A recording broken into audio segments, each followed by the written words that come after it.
Well, to shift or not to shift? That's the question, especially concerning the INEC timetable concerning the elections. And three gentlemen join us this morning. Festus Okoye is National Commissioner INEC and Chairman, Information and Voter Education. Thanks for joining us this morning, Mr. Okoye. We also have with us here in our studio Clement Onwewumo, who is a senior advocate of Nigeria. Thank you very much for being here. As well as Yabagi Sani, who is Chairman, Inter-Party Advisory Council, IPAC. He joins us from our studio in Abuja. Thanks for joining us. Mr. Okoye, let's begin with you. Good morning. Yeah, and we know that INEC most certainly has been thinking about and looking at all the angles to the conversations going on, especially the several delays by the various political parties concerning their primaries.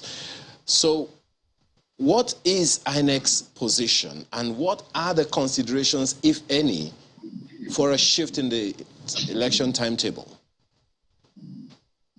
I think it is too late in the day to talk about shifting or adjusting the timetable and schedule of activities released by the Independent National Electoral Commission. As you are aware, the President signed the Electoral Act 2022 on the 25th day of February 2022. And on the 26th, the next day, the Independent National Electoral Commission released the timetable and schedule of activities for the 2023 general election. And embedded in that particular timetable it includes the conduct of party primaries. Now, this timetable was released in February. Nobody complained about the timetable in February. In March, we didn't receive any complaints. In April, we didn't receive any complaints. It was only in May that the Inter-Party Advisory Council raised issues around the timetable. But as the as the IPAC was raising issues, the 18 registered political parties wrote to the commission stating their readiness, stating their preparedness to go ahead with the party primaries. And up to today, no political party has officially raised the issue with the commission relating to their inability to conduct the party primaries within the time window, within the parameters of the period given in the timetable and schedule of activities. Moreover, so many of the political parties have already elected their state assembly candidates, elected their candidates for House of Representatives, elected their senatorial candidates. So I think it's too late in the day to begin to shift the goalposts. And the commission is not even considering adjusting the timetable even by one day. Given the build-up that we have seen so far, Mr. Okoye, is this something that INEC saw coming, that there could be such push by the political parties, especially in the light of prevailing, circumstances where some of the political parties are shifting the dates of their primaries? Is this something you saw coming? Well, we expect that the political parties will put their house in order. Every Nigerian is aware that primaries will be conducted to elect or select candidates that will be the flag bearers of the political parties. Every political party is aware of this. And every political party is aware that the Independent National Electoral Commission was going to roll out a timetable and schedule of activities for the conduct of party primaries. So we expect the political parties to put their houses in order. Now, I think that what you are seeing, what is going on, relates to the internal party dynamics of the various political parties. And the Independent National Electoral Commission made it very clear to the political parties that it is imperative for them to conduct what we call valid party primaries. So if they have not conducted valid party primaries, and if they're having challenges with the conduct of party primaries, it has nothing to do with the commission. You see, you are looking at the challenges of two political parties. As far as the commission is concerned, we have 18 registered political parties in Nigeria, and the 18 parties have the same incidence of registration. And so if at the end of the day, the commission receives nomination from only 2 registered political parties. It does not detract from anything. So let us look at the political parties in their dynamics. Look at the political parties in their incidence of registration, and not classify one as a big political party and the other one as a small political party. As far as the Commission is concerned, there is no big political party in Nigeria, and there's no small political party in Nigeria. Okay, let's take this to Mr. Yabagi Sani, because you spoke directly to political parties and then IPAC as well. Well, Mr. Sani, for Mr. Okoye, the 18 registered political parties said at the onset that, I mean, they're ready for this, that they're okay with the timetable. But you, as a chairman of the Inter-Party Advisory Council, you have asked for postponement time and again. Are you speaking for the 18 political parties, perhaps your party, or where exactly is this coming from? Well, thank you very much. Good morning, Nigerians. I want to, first of all, put it on record that we are highly, highly impressed with what INEC is doing. We have a lot of respect for INEC because of the lot of improvement they have brought into the process, digitalization and things like that. Everybody is happy with this because there's a lot that will happen in terms of getting our elections right, to be credible, reliable, to be also all-inclusive. You know. So having said that, it is not true that the parties did not write to INEC. I know of some parties that wrote to INEC, but as an umbrella body of the political parties, after receiving the timetable which Mr. Okoye was referring to, yes, we took a look at it. And he says we responded with our readiness or things like that. No. You see, you always complain. I mean, you always obey before complain. When INEC said submit your timetables and things like that, we now say, we told ourselves that, okay, please go ahead, submit whatever you can submit, but let us meet as a body under IPAC. And we did. And we now raise these issues. We didn't just raise the issues. For instance, people say that, oh, holidays are known in Nigeria. Then if holidays are known and you say you are giving political parties 60 days, why not factor in the 14 days that were not part of that of the timetable you are giving to us? That, oh, we know we're going to have the holidays, Salah holidays, we're going to have the Christian Lenten, Easter holidays, and the things that happen. That was not factored into the 60 days that INEC gave to the 2 months that INEC gave to the political parties. Aside from that, Osun and Ekiti elections are coming, just within the same period. And like we're going, so political parties are supposed to prepare for these 2 elections. They are major elections. They could also affect the capacity of the political parties to prepare well for these our own primaries that we are supposed to conduct, for the elections. Okay, just quickly. Number 3. This is the first time. Just before you go on to number 3, this is the first time. I'll let you make that point, but just to be clear, when you say we, the political parties, are you saying all the 18 political parties or some of them? How many of you are on the same page with this call for postponement, and how many of you are not? Of course, we unanimously agreed that we must approach INEC, and we did. And even when INEC invited us for engagement, the last time we had one, all of us stood up and we spoke in the same vein. And that's why at that engagement, I delivered, our speech and our request to INEC, and we even raised the issue during our dinner with Mr. President, this iftar dinner. We told Mr. President we want him to please weigh in on this issue, because it isn't that the political parties are not ready or do not want this project to succeed. In fact, if there's anybody that benefits from this process, I think it is the political parties of all the beneficiaries. We are the major beneficiaries of this process, and we are the ones that will want to have the process to be hitch-free.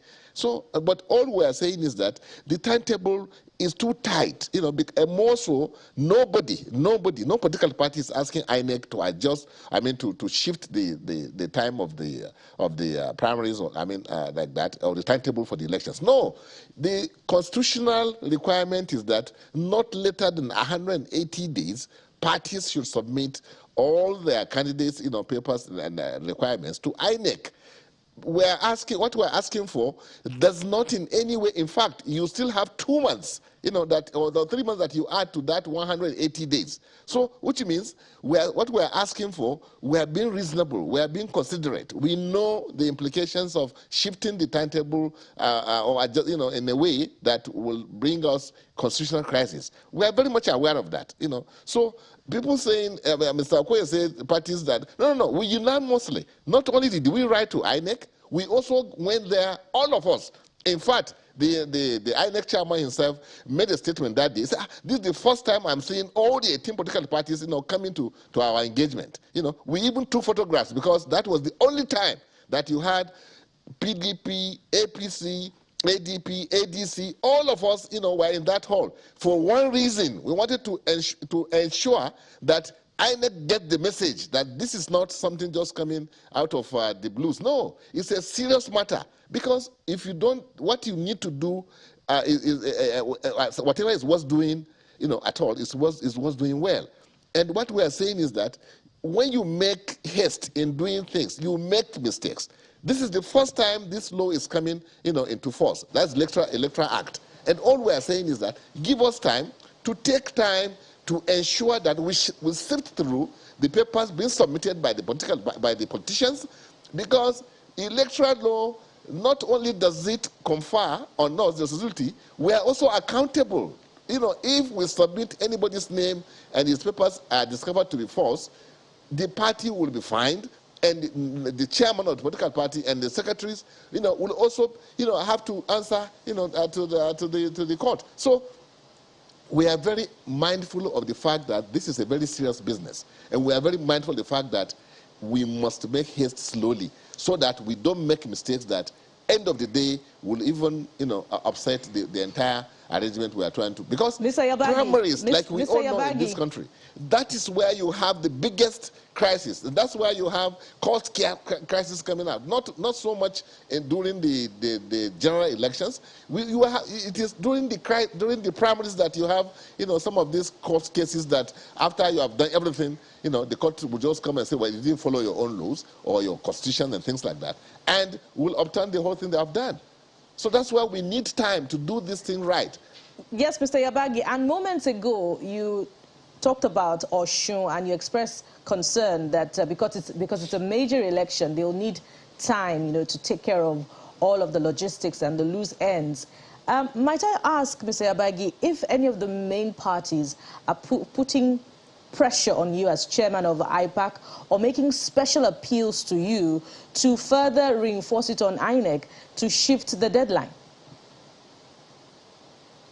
Well, Mr. Okoye himself mentioned that there's no big party or small party. IPAC respects, the views of all parties. We take a look at when we meet, to look at the situations. It doesn't matter whether it is just the smallest party, if you want to use the word, that is concerned, and all of us sitting down can see that, yes, you have a point what you are saying. So it's not whether APC or PDP is putting pressure. No, it's the fact that no matter how small a party is, you need to do this properly. The law doesn't say if you are small and you make a mistake or you submit a name of somebody that is not qualified, they will not fine you. It says political parties, it says chairman, national secretaries. And that's why it has nothing to do with whether PDP is having crisis or APC is having crisis. That is not what we are looking at. We are looking at what affects us as a body. And we don't discriminate that because we are big or because we are small. So we should not listen to your complaints. On their own, they wrote to INEC, they told me, some of them, the big parties. And we also came together and said, well, this is something that is necessary, that we should have. It isn't that if you are given time to do something well, it's because of anything other than the fact that all of us are affected equally in this. You keep talking about time, Mr. Yabagi, but under the circumstances, the PDP has begun holding its primaries without any incident, and in fact, some of them have been adjudged to be peaceful, and the APC, which shifted the timeline for primaries indefinitely, has now adjusted it to suit the current time frame given by INEC. So under the circumstances, are you still saying that there is need for a postponement? You see, haven't gone ahead to do their primaries. What we are saying is that we submitted our timetables. We told INEC that we are going to go ahead, but it will make a lot of sense if you allow, parties to do, because primaries, like I'm saying, don't think what I have done has gone without hitch-free. You wouldn't know the hitch-free aspect of it, until perhaps, don't be surprised, until after even the 2023 general elections, that somebody will just wake up and say, that this is the problem. Although the law says that all issues must be resolved before the elections. So, but wait until that time. We don't know whether it's hitch-free or not hitch-free. Yes, there were no people, bottles, being broken or something like that. Yes, but let's wait and see what happens at the end of the day. Well, there's a legal perspective to this. And I'd like to ask. Okay, go ahead, Mark. Please go ahead.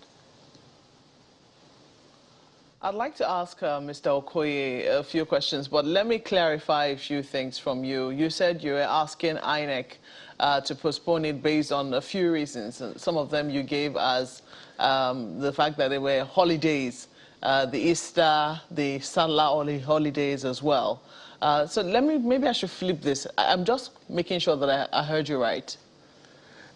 You had me right, yes. and I was saying that with reference to time, yes. That so, INEC is claiming that you gave you 60 days. What INEC is saying, yes. what INEC said is that yes. you didn't ask for this in February, you didn't ask for it in March, April, you didn't ask for it, but now that May is here and is closer to the deadline, then you're drawing the attention to this. No, we did. When INEC gave us the opportunity to come and talk, we did.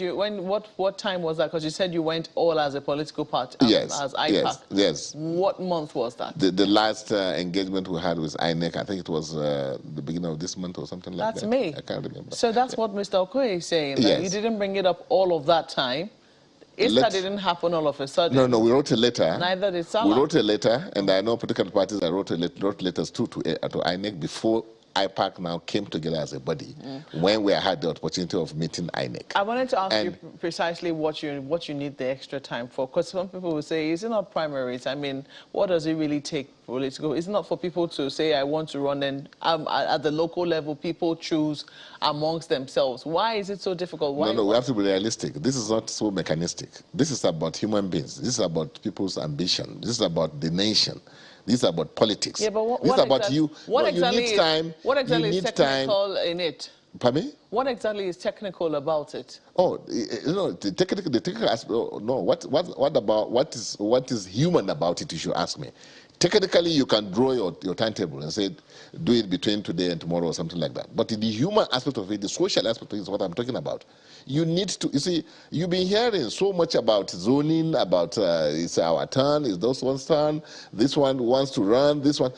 These things need time. You need to persuade people. You need to make people understand that this is a national issue. And this is something that, and you see, politics is not just about, it's not as technical as maybe people outside are looking at it, or INEC, for that matter, is looking at it. Okay. INEC has a responsibility spelled out in the law. They are doing their job. Of course, we respect that. Okay. But there's more to it than just timetable. That's what we're saying. Let me take you to Mr. Okoye now. Mr. Okoye, I wanted to find out this. He has asked whether the 60 days which INEC gave, did it take into cognizance these holidays that we're going to have and the human nature, which he's talked about now, of politics? Let me make it clear. The conduct of primaries is within the internal realm of the various political parties. And the Independent National Electoral Commission will not micromanage any political party. Now, as far as the commission is concerned, they have not given any cogent or verifiable reason why the commission should tamper or adjust the timetable. And I give you a practical example. A political party submitted its membership register, and this membership register contains a total of 1,500 members. Now we have 993 state constituencies and 360 state constituencies and 109 senatorial districts, and we are going to conduct 29 governorship elections. If each member takes 1 position. They wouldn't even adjust it. So for that particular political party, what is the political party asking for? What is the issue that has led to a situation where they cannot conduct their primaries? What Mr. Yabagi is saying is that we should give the political parties a total period of 1 year for them to conduct their party primaries in a democratic manner, for them to do reconciliation, for them to make sure that nobody goes to court and so on. No, that is not the intent of the law. The intent of the law is that a political party should be an amalgam of people who believe in the same principles, the same ideas, the same ideological disposition. And when they have issues, they should have internal mechanisms of resolving their issues. And if they are unable to resolve it, Section 29 of the Electoral Act and Section 84 of the Electoral Act, as well as Section 285 of the Constitution, has given them the leeway on what to do. So, as far as the Commission is concerned, the party primaries are already on. Candidates are already emerging, and it is too late in the day to begin to tinker with this. And I tell you, the moment you touch this timetable and schedule of activities now, you will create even more confusion in the political parties, you will create more confusion in the electoral process, and there won't be an end to the type of litigation that will emerge. The implication is that those who have conducted their party primaries under the existing legal framework. Yes. Hello. I just wanted to confirm, did you take into cognizance these public holidays in the 60 days which INEC gave? Did you take into cognizance the public holidays that were going to happen? No, which public holidays are you talking about? Yabagi is talking about the Lenten period. He's talking about the Muslim brothers fasting. People were going to work within this particular period. The political parties were functioning within this particular period. They didn't shut down. If you look at Section 132 of the Constitution and Section 178 of the Constitution, it gives a period, a time bar, a circumscribed period within which we must conduct presidential, governorship, National Assembly elections.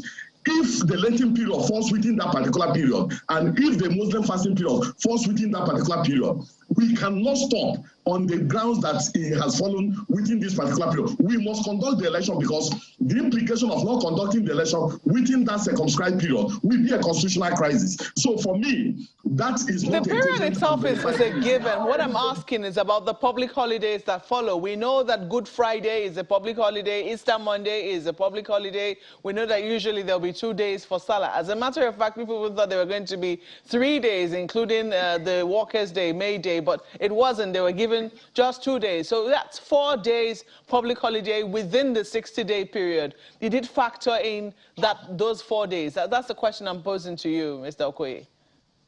You see, and the point I'm making is that 3 days out of 60 days it's not material. It's really not fundamental. What is it that you want to achieve within these 3 days that you couldn't achieve in 60 days? Look at the timetable and schedule designed by the various political parties. Almost all of them scheduled their presidential primaries within the last 7 days of this particular period. Even some of the political parties that have a membership of just 1,500 scheduled their presidential primaries for the last day, the 3rd of June. So what is it? So for 60 days, you can't schedule your presidential primaries, or you can only schedule it on the last day. As far as the Commission is concerned, we have been very fair to all the political parties. We've been consulting them, and we have designed a timetable of a 2-month period that will enable them to sort out whatever challenges they have, whatever differences they have. And all the political parties have gone ahead to submit the date they are going to conduct their congresses, their primaries, the venue where these things are going to happen. So if the political parties say they are ready, who are we to say they are not ready? So as far as we are concerned, all the mails we have gotten from all the political parties indicates their readiness to go ahead with the party primaries. No political party has said they are not capable and they are not ready to conduct these party primaries. And that's to be challenged. Well, let the political party say that they are not ready. Well, again, Mr. Okoye is making that point that the parties said they were ready. But to better put this in context for our viewers as well, take a look at what the timetable from INEC says. So this timetable, as Mr. Okoye said, was published on February the 28th. So that's 2 days before. Yeah, it was signed on 26th of February, by the way. So let's just leave it at 26th of February, right? That's a day after the president signed the Electoral Act. So it says that parties have between 4th of April and June the 3rd to conduct their primaries. That's 2 months, give or take. And then they have to submit, you know, the names of their candidates, is it for presidential and National Assembly, by 17th of June. They have between the 10th of June and the 17th of June to do that. So particularly the discussion is on the primaries, which INEC says the deadline is on June the 3rd. Mr. Okoye, you've talked about the legal angle. We'll come to the senior advocate in our Lagos studio in a moment. But let me just be clear on this point. So from what Mr. Yabagi has said, it looks like INEC is under a lot of pressure to shift this, even if it's for a few days. And you think that doesn't quite make sense. But talk to us about this. What if you get a presidential directive or an advice from the president, who is a member of the APC, saying, well, seeing what has played out even in my political party, I think you should move this? What would INEC's decision be? Well, Section 78 of the Electoral Act 2022 says that the conduct of elections shall be subject to the direction and supervision of the Independent National Electoral Commission. The Constitution has also given the Independent National Electoral Commission the exclusive power to organize, undertake, and supervise election. It has also given the Commission the exclusive power to monitor the organization and operation of political parties. I can tell you categorically that the president will not give such a direction because the president knows that the commission is a creation of the Constitution and that the commission is a regulator of political parties. Rather, I believe that what the president will do in the circumstance is to urge his own political party and all the existing political parties to obey the timetable and schedule of activities that has been given by the Independent National Electoral Commission, and also to observe the tenets of internal party democracy in their political parties. So I am confident that the president will not give such a direction, and the president will not urge INEC to do what is not lawful, to do what is unconstitutional. But if a president gives such directive, would INEC obey it? My answer is no. Okay. Well, Mr. Okoye, I know you have a timetable for this morning as well, but we would like to appeal for perhaps 10 minutes of your time so we can get the opening comments of a senior advocate in Nigeria. So please pardon us, but senior advocate, it's good you've heard both sides of this. Let's get your opening comments before we go on a break in about 2 minutes. Is there a constitutional crisis if INEC were to, I mean, INEC says they wouldn't, but do you foresee any such? Well, good morning, our viewers. Most grateful that I'm here this morning, and I've had the opportunity of listening to both sides. The truth of the matter is that we need to realize first that there are laws regulating conduct of elections in this country. The Constitution is number one. Then, very recently, we have the Extant Electoral Act 2022, ascended by the Mr. President on the 25th of February 2022. So that regulates every activity, everything that has to do with these 2023 general elections. And as a matter of fact, everything so far built on this election, the series of activities from the one, have been built on this particular act of parliament. And if you remember very well, it just did not come up. Nigerians clamored for this, for an amendment to the Electoral Act, because it became impossible at the point that in fact, it was clear to every Nigerian at the point that it was not possible for INEC to conduct electoral elections based on that old Electoral Act. That was Electoral Act 2010. As amended. Now, the National Assembly had looked at it properly and came up with the various innovations that we now have in this Electoral Act. And it behoves everyone, Mr. President, governors, National Assembly, even INEC itself is bound. INEC has no choice in this matter. It has to comply with the laws. And it is, if you look at the way these things have played out, you will discover that INEC has been very diligent in this. INEC continue to clamor, continue to call on political parties to comply with the law. you can see what Mr. Okoye has said. That is correct, and that was what INEC has continued to do.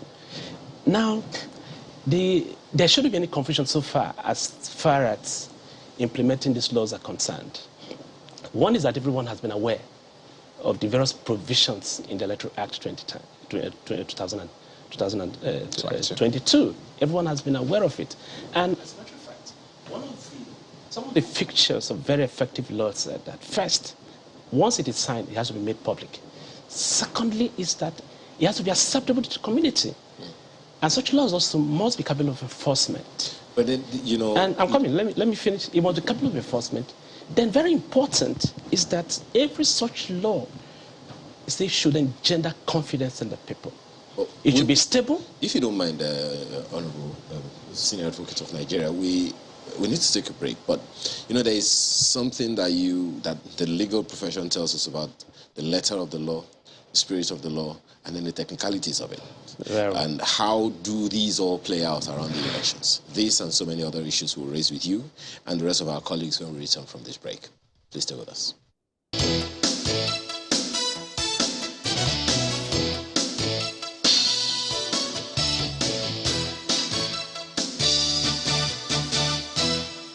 Thanks for staying with us. Well, Mr. Onwenu, we've talked about the law. I mean, you've opened the conversation concerning the laws that govern and then the things that we need to consider. But as a Nigerian and as a lawyer, we knew that there's going to be elections in 2022, in 2023. Yes. All political parties were aware of that since 2019. And since 26th to 28th of February this year, until now, the political parties knew. And if you are to factor in what Mr. Okoye said the other time, no comment came from any party in March, no comment came from any party in April, and it was about April that INEC had begun to say, we will not shift the election. So what do you think the parties may have been waiting for until now? I know you can't speak for them, but... it's difficult to actually speak for them, but from what I've continued to read in papers, it's like it was a game chance. They're trying to see if it would be possible to put pressures on INEC to shape the timetable. And I do not think it's going to be good for our democracy if INEC is allowed to be pressured and anything whatsoever is shifted. And as a matter of fact, the way it stands today is that there shouldn't be any further discussion on this matter because all political parties have submitted notices of their primaries elections to INEC, giving timelines that we want to conduct primaries election. Since that has been done, that ends the discussion. There shouldn't be any further question because the difficulty is that the timeline issued by INEC was based on this new Electoral Act. And any alteration of whatever is going to run through the entire election. And I'll be surprised that if anything is shifted this time, these elections will be conducted maybe towards the end of next year. And that is going to alter the equation.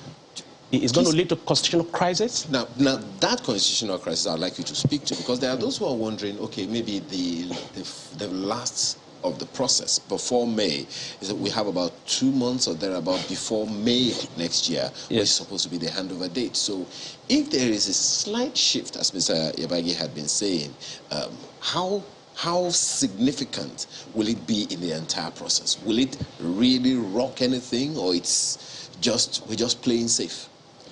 The difficulty INEC is going to face is that a lot of logistics have been put in place, and the entire provisions of the Constitution have been scrutinized, and the provisions of the Electoral Act were scrutinized and taken into consideration and given the timelines. Timeline for every stage levels of the election, was taken into consideration, coming up with these timelines.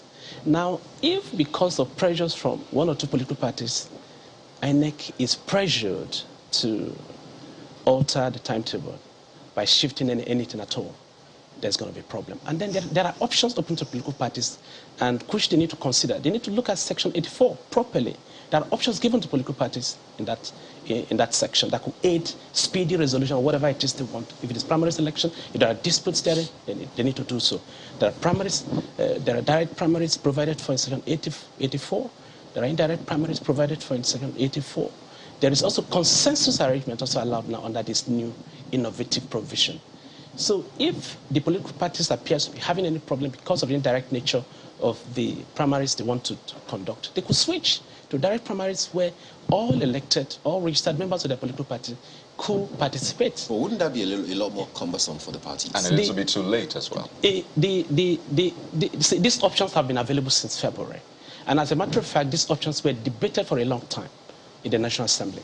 So do not forget that this Electoral Act had been debated for too long. And if you could remember, there was it's been sent to Mr. President about twice and rejected. It had to be reworked. These things were debated. Political parties saw it, and they should have factored whatever timeline they have into it. And as far as we're concerned, they have done that.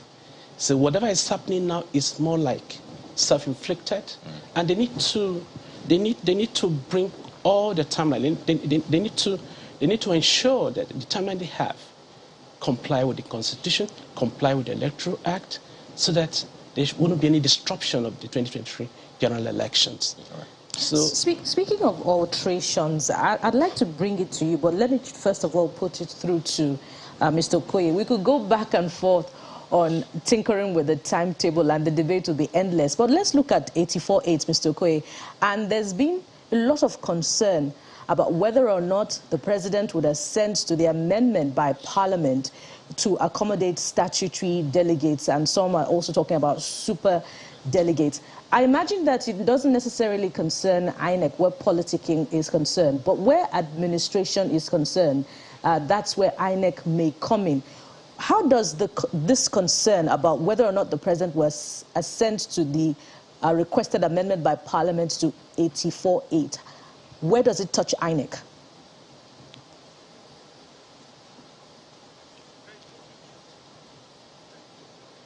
Ms. Okoye, you might have to unmute because we can't hear you.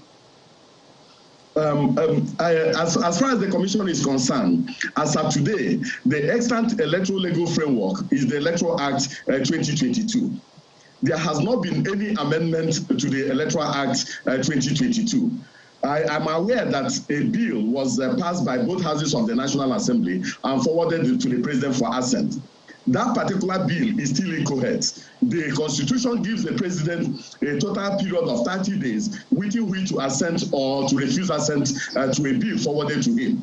And if he refuses assent and the National Assembly or the Parliament feels otherwise, they can veto what the President has done. But as of today, there has not been any amendment to the existing electoral legal framework. So I don't think that it is healthy for us to begin to speculate on the provisions of a bill that has not become law.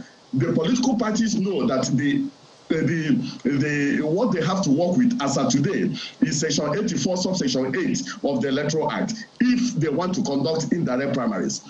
If they do not want to conduct indirect primaries, Section 84, subsection 8 does not apply to them. It doesn't apply to the conduct of direct primaries, and it doesn't apply to the consensus option. It only applies to the indirect primaries option. So the law has given political parties the three options to follow, and most of them have decided to go by the indirect primaries option. And that particular option and what to do, who is a delegate, is embedded in Section 84, subsection 8. So I think that the political parties should comply with the law and not to build on something that does not exist, something that has not come into force, something that is still at a formative stage. But under the current regime, INEC is acting, normally it's, supervisory role in the primaries that have been conducted. What's the significant difference that you have observed or that your officials are reporting in supervising these primaries without the crowd of delegates, without the super delegates and all of that? What are the significant differences that you are experiencing? Well, you know that most of our staff and our monitors have cognate experience in monitoring party primaries. We have monitored the big primaries with super delegates and so on. And we've also monitored the primaries that do not have super delegates. In some of the primaries that we have monitored and some of the reports that I have read, things have gone smoothly. And some of the political parties that have conducted their primaries have done very, very well in terms of conducting the primaries in a very, very peaceful manner.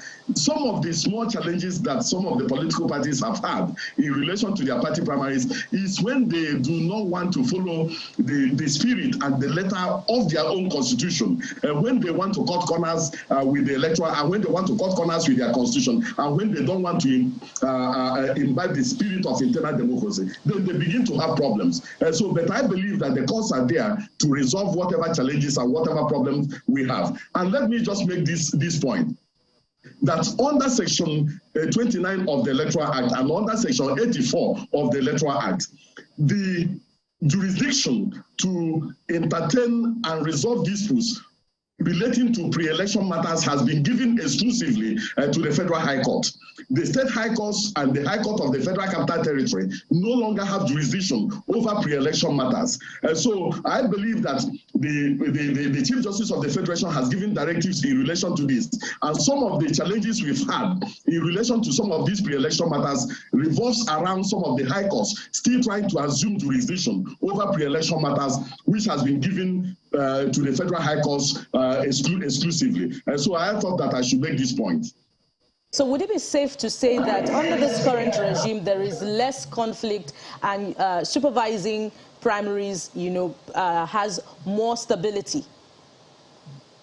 I think so. I think that the supervising party primaries around this current electoral regime has more stability. The only challenge we have is that some of the political parties are tentative. They are really, really unsure whether they should proceed or whether they should not proceed.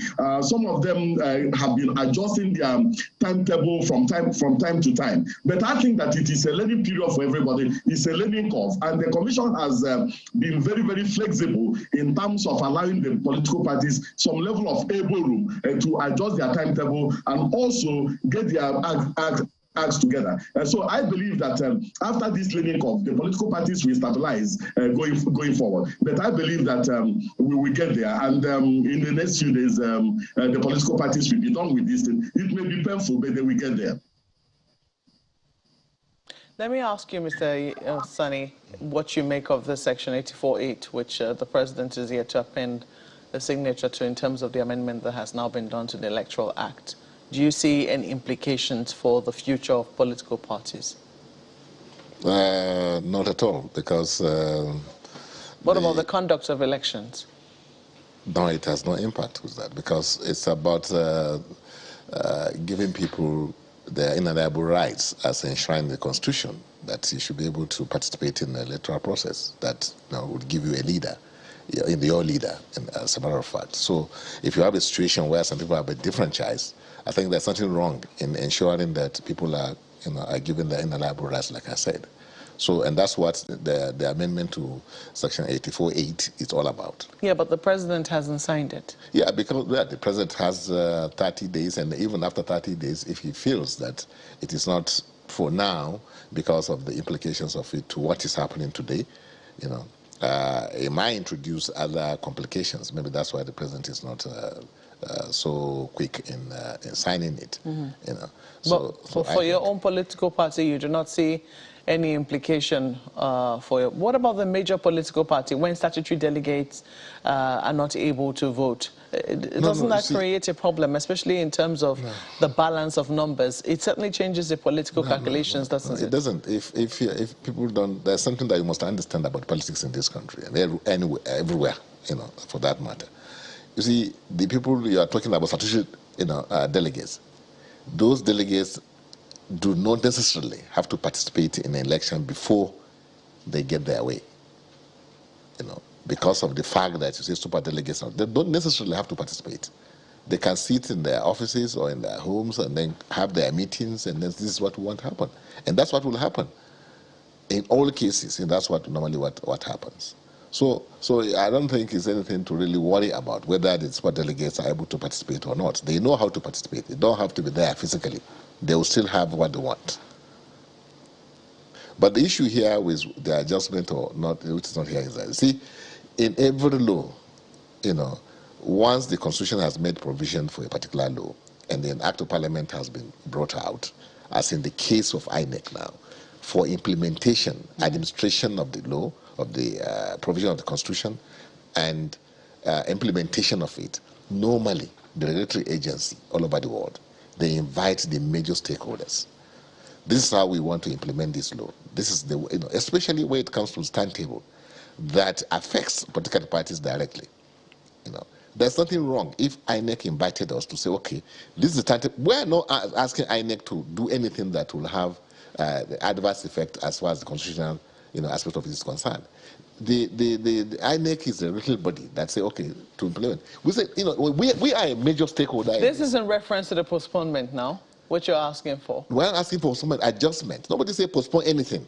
Nothing is going to be postponed. Okay. As far as the Constitution is concerned. Well, INEC has said perish the thought. No, but yeah, they said it's too late in the day. But yes, again, the point, the lesson I think we should learn from this one, the lesson we should learn from this, no matter how it goes, is that next time when INEC wants to do things that have major effect on the activities of political parties, there's nothing wrong in inviting the political parties and say, well, we are considering, and to my surprise, that's what always happened, before this time. Everything INEC wants to do, they will invite us during our engagement and say, well, we are presenting to you, do you have any input to this? So that, because we are the ones that will implement it in actual sense. Okay. And the whole aspect of the electoral law is the implementation of that section of the law. I believe lessons are taken. We have to thank you so much for sharing your thoughts with us this morning. Mr. Yabagi Sani is the chairman, Interparty Advisory Council. Excuse me. And has been speaking with us here in our Abuja studios. Let me see if we can round off in 30 seconds with Mr. Festus Okoye. Did you also take away the same lesson in terms of engagement? In 30 seconds, if you can. Yes, we will continue to engage with the different registered political parties, and we've been engaging them. We'll continue to engage with all the different stakeholders in relation to the electoral process. This law is quite progressive, has serious provisions, and all of us are learning the different lessons. And I believe that moving forward, everybody should read the law, and everybody should try to look at the spirit and intent of the law, and then have some level of fidelity to the rule of law and due process.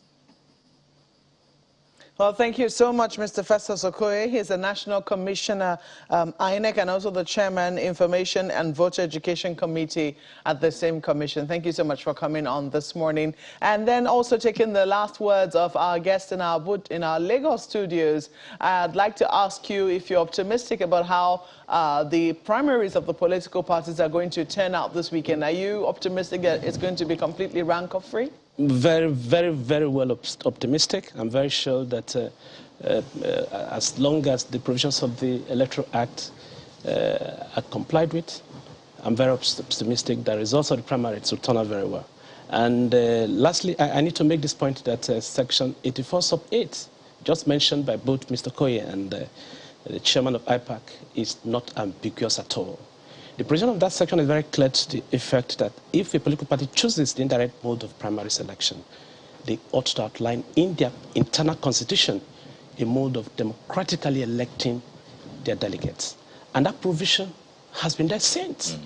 So if you look at the way that section, that particular provision is framed, you discover that the National Assembly knew what they wanted at the time they were enacting that provision. But can they change the rules in the middle of the... Well, we'll recognize... And the implications. Yes, we'll recognize the legislative powers to amend any of our laws at any point in time. But the problem is that if they amend it at a particular point when the provision of this constitution is already activated and so many other political parties have taken steps in complying with this provision, then it's going to be precipice for chaos and disorderliness. Sounds like you're asking for another episode of this program on this particular one already. But for now, we have to thank you. Clement Owewuno is a senior advocate of Nigeria. Thank you so much for being here today. It's my pleasure. Thanks for having me. That's not the only issue in the news. There is more when we return from this break. Please stay with us.